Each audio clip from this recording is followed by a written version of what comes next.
games of Commander are already long enough, and manually going through every priority pass would make them even longer. So let's take a look at some of the most common shortcuts we take and what's actually happening under the hood when we do it.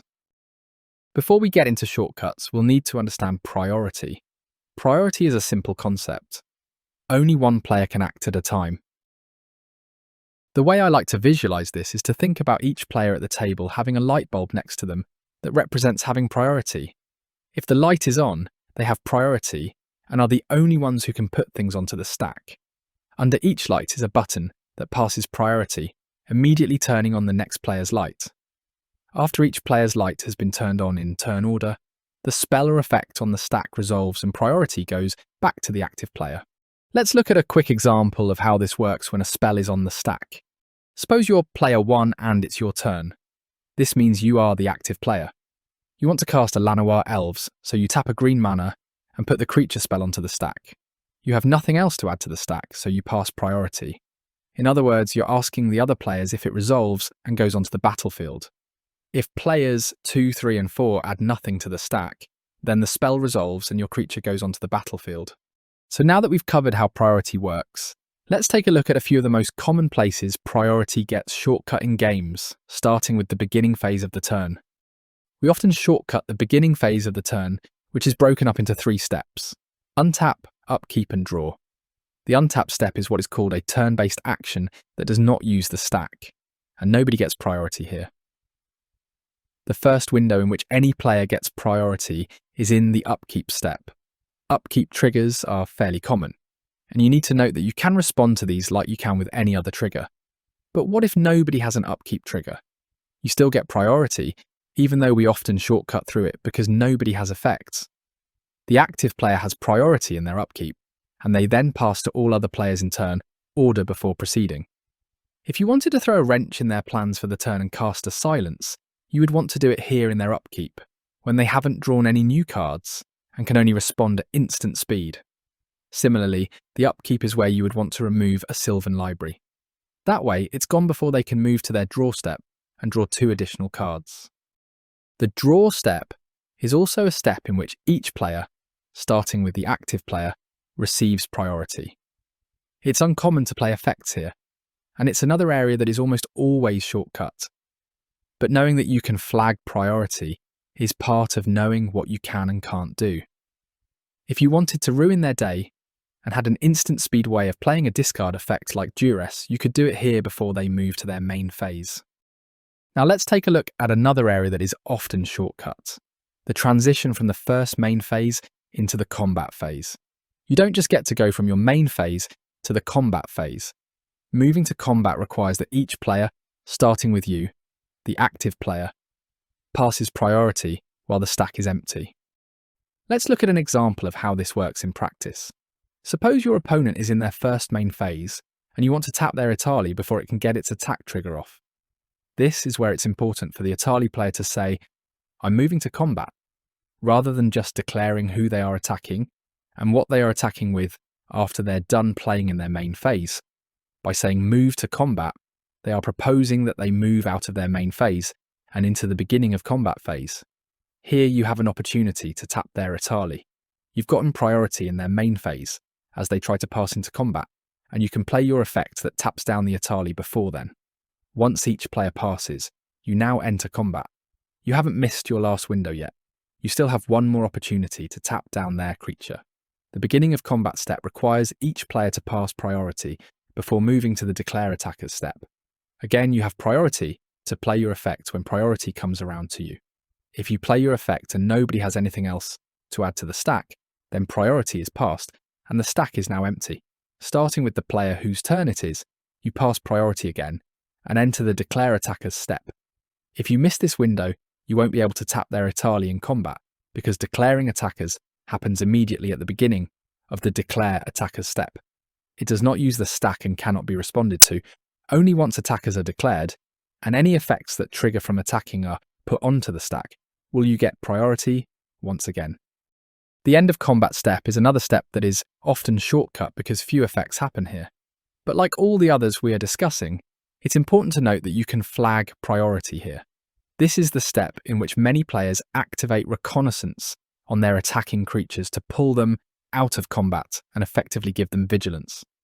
If you're feeling cheeky, this is also where you could play something like Fight to the Death and destroy all blocking and blocked creatures that survive the combat damage step, because those creatures are still considered blocked and blocking here. Passing priority as spells and abilities resolve on the stack is the last shortcut we're going to discuss. In many games, we just let spells and abilities stack up, and then resolve them without anything new being put on by other players. But it's important to note that what's actually happening here is that a round of priority is passed to all other players between each item on the stack, and you always have an opportunity to add new items to it. Let's look at a couple of quick examples of how this works. Suppose you're playing a Spellslinger deck and you have a big turn planned. You put a Mana Geyser onto the stack, and holding priority, then play a Narset's Reversal, targeting your Mana Geyser. Once you've finished putting these two spells on the stack, you pass priority to the next player. Suppose the next two players don't have anything to add to the stack, but player 4 sees where this is going. They make you an offer you can't refuse that targets your Mana Geyser. You have an opportunity to respond once they're done putting spells or abilities onto the stack, and you can now play a counterspell of your own that targets theirs. Complicated stacks are where things can get hairy, and in these situations it can help to use dry erase cards, or physically put your cards in the middle of the table to remember how the stack is resolving. Let's resolve things one at a time. Your counterspell needs to resolve, so you pass priority to the other players, and nobody else has an effect. The spell resolves, and your opponent's counterspell has now been removed from the stack. Priority goes back to you, and you then pass it to each other player to resolve your Narset's Reversal, which copies your Mana Geyser when it resolves, and it sends the original spell back to your hand. The copy of Mana Geyser is now on the stack, and each player, starting with you, will once again get another chance to put spells or abilities onto the stack. If nobody has an effect, then the copy of Mana Geyser resolves, and priority goes back to you, and the stack is now empty. Suppose you cast a Blasphemous Edict, and you want to save your board so that it's a one-sided wipe. Here's what you cannot do. Pass priority to the other 3 players after casting the Edict, and then cast Teferi's Protection after each other player passes priority and lets it resolve. You waived your right to respond when you passed, and if nobody else puts something on the stack, then the Edict will resolve and you will lose your creatures. You either need to play both spells at the same time, or hope that one of your opponents has an effect that will create another round of priority on top of the Edict. Let's see how this would work. You put your Blasphemous Edict onto the stack, and you then pass priority because you're pretty sure at least one opponent will have a response. Player 2 passes, but player 3 plays a Path to Exile, targeting one of your creatures. This was a smart play on your part. You had a feeling one of your opponents would create another round of priority, and you now have a chance to cast your protection spell before their removal spell can resolve. If nobody else has an effect, then your protection resolves, and all of your permanents phase out. Nobody else has a response to the exile spell, and it no longer has a legal target because your permanents have phased out. Finally, one last round of priority is passed so that the edict resolves. This was a riskier play. If you had held priority and played both spells at the same time, then the removal spell would have been able to get one of your creatures before they phased out. This is a really nice example of how knowing exactly when you do and don't have priority can be deployed for strategic plays that give you an edge. One last example of where knowing when you do and don't have priority can make a big difference in the outcome of a turn. It's your turn, and in your main phase you cast a Planeswalker. No opponents have any effects and it resolves. Once it's on the battlefield, one of your opponents then says, "I have an effect," before you activate it, and proceeds to put a lightning bolt on the stack to deal 3 damage to it. Is this a legal play? The answer is no, because it's your turn and your opponents let the Planeswalker resolve. Priority went back to you once the spell resolved and the Planeswalker entered the battlefield. This means that your light bulb was on, and nobody else could do anything until you passed priority to them.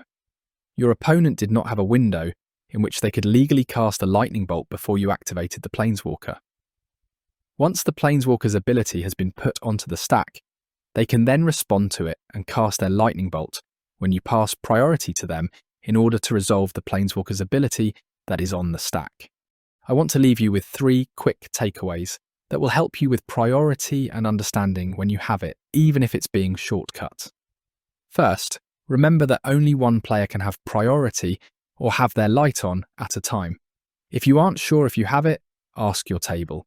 You can also think about this. If it's your turn and the stack is empty, then you have priority.